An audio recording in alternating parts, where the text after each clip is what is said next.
Rick Watkinson loved his father more than anything else in the world. To little Ricky, his father Bob was a superstar, a hero, a man who flew jets and could fix anything. Sure, Bob was a little rough when they played and got a little too angry a little too often, but it was only because he was trying to teach young Rick how to be tough, how to be a man. Rick took it all in, loving any sort of attention his father gave him. I won't ever let you down, Daddy. It never occurred to Rick that his father would be the one to let him down. When Bob pulled 10-year-old Rick and his little brother into their bedroom and told them that he was leaving, he was divorcing his mother, Rick was devastated. No, Daddy, no. Can't leave. Please don't leave, Daddy. We need you. Rick grew up in a world of black and white, where you constantly had to choose a side. There was no going in between, one side or the other, good over evil, God versus the devil. That was his life.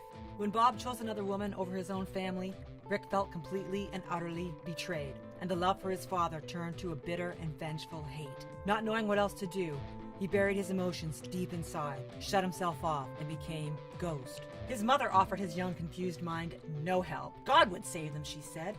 God would look after them. They just had to believe and pray.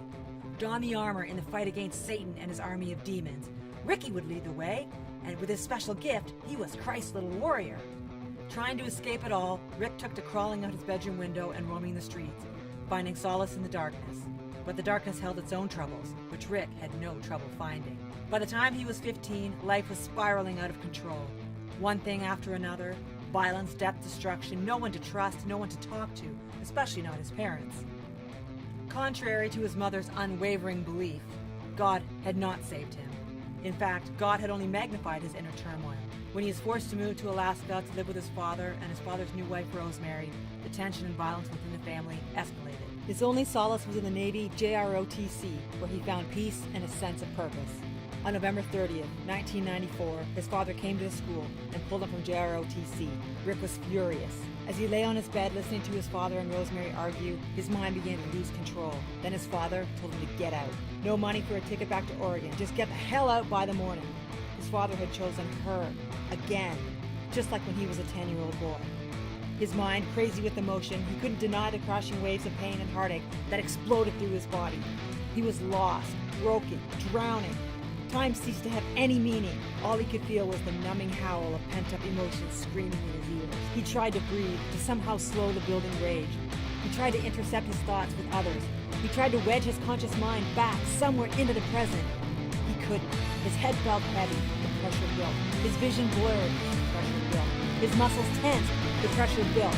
The betrayal. The betrayals. The lies. Not again. Never again. He couldn't take it.